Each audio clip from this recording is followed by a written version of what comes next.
Innal hamdalillah nahmaduhu wa nasta'inuhu wa nastaghfiruh wa na'udzu billahi min shururi anfusina wa min sayyiati a'malina.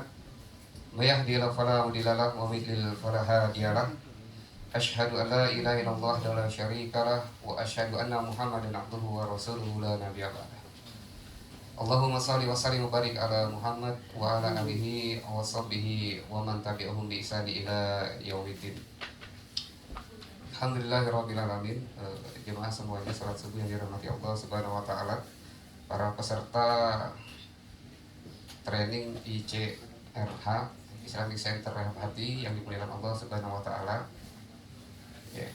Bersyukur kepada Allah Subhanahu wa taala di waktu yang subuh yang dimuliakan ini, kita semua masih kumpul semua di sini ya, mudah-mudahan dalam kondisi yang semangat, ya, semangat, kemudian kondisi yang lebih baik, ya, yang dipenuhi dengan rahmat Allah Subhanahu wa taala.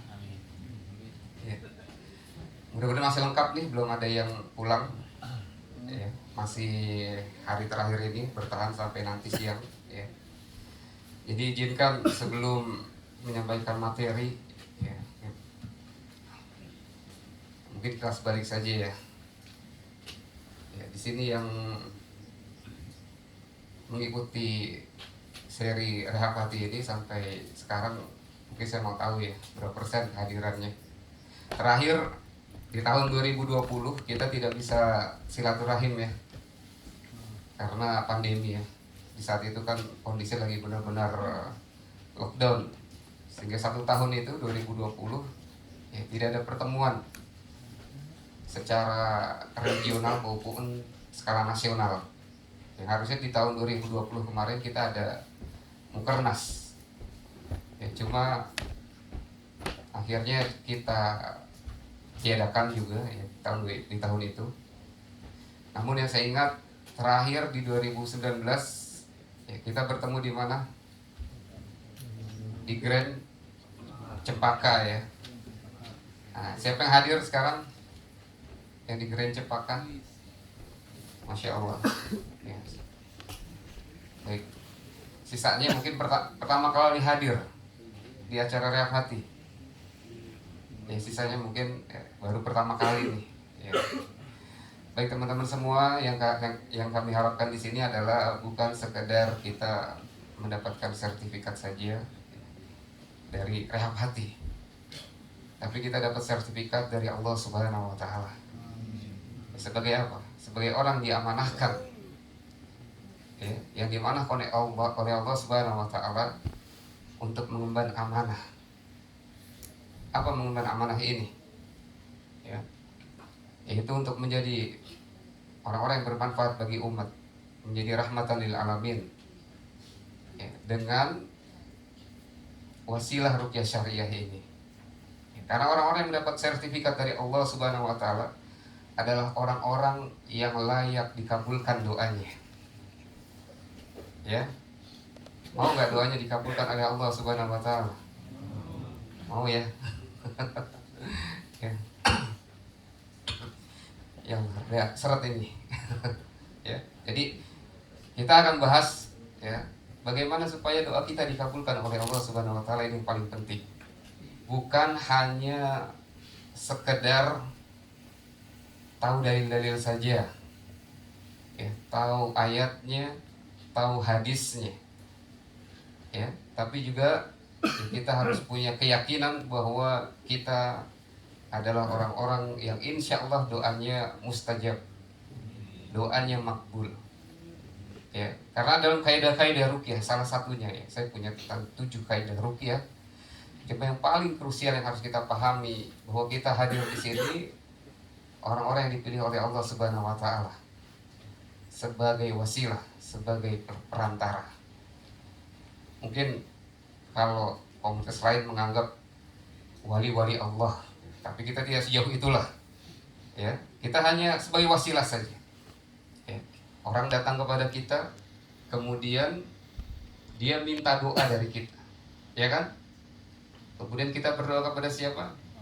Kepada Allah ya. Dengan istilah yang kita kenal adalah bertawasul Ya, ini penting sekali kaidah tawasul yang harus kita pahami. Ya, orang datang kepada kita, dia minta didoakan, kemudian kita meminta kepada Allah. Ya, yang banyak yang salah kaprah juga di masyarakat. Ya, orang datang kepada peruqyah, mungkin kepada kiai, kepada apa lagi, ulama, ya. Tapi ada yang bukan minta kepada Allah, ya, tapi minta kepada siapa? Khodam, ya, minta kepada khodam, ya, dianggap dari golongan malaikat, padahal salah kaprah. Ya, khodam yang diundang dari golongan jin. Ya.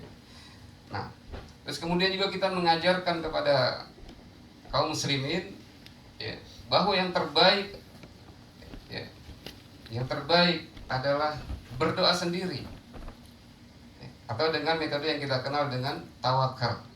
Dia tidak perlu datang kepada siapapun, ya.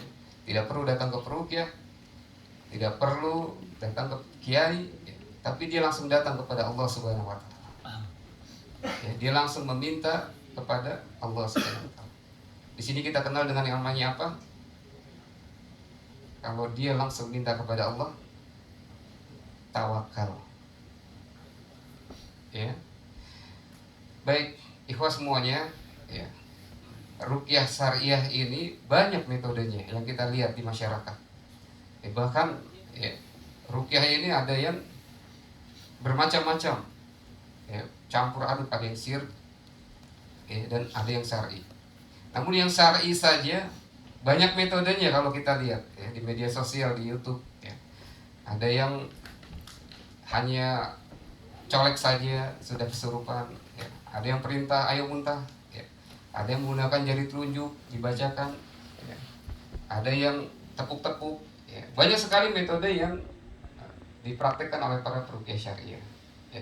Namun pada dasarnya rehab hati insya Allah menampilkan konsep di mana ketika seorang sembuh dimulai dari tazkiyatun nafs, itu membersihkan jiwanya, ya, dimulai dari membersihkan jiwanya. Kemudian apa yang tujuan yang dicapainya? Mengembalikan fitrahnya, ya. Insya Allah itu kesembuhan yang benar-benar ketika seorang itu kembali pada fitrah, ya, kita akan dapatkan bahwa seorang mendapatkan kesembuhan yang sempurna, ya. Nah, apabila semuanya, namun harus diingat, ya, kehadiran kami di sini bukan sekedar menjadi kita sebagai roki atau penyembuh, ya, tapi kita mengumpulkan orang-orang yang siap untuk melanjutkan estafet dakwah tauhid dan sunnah ini yang paling penting, ya. Kita hadir di sini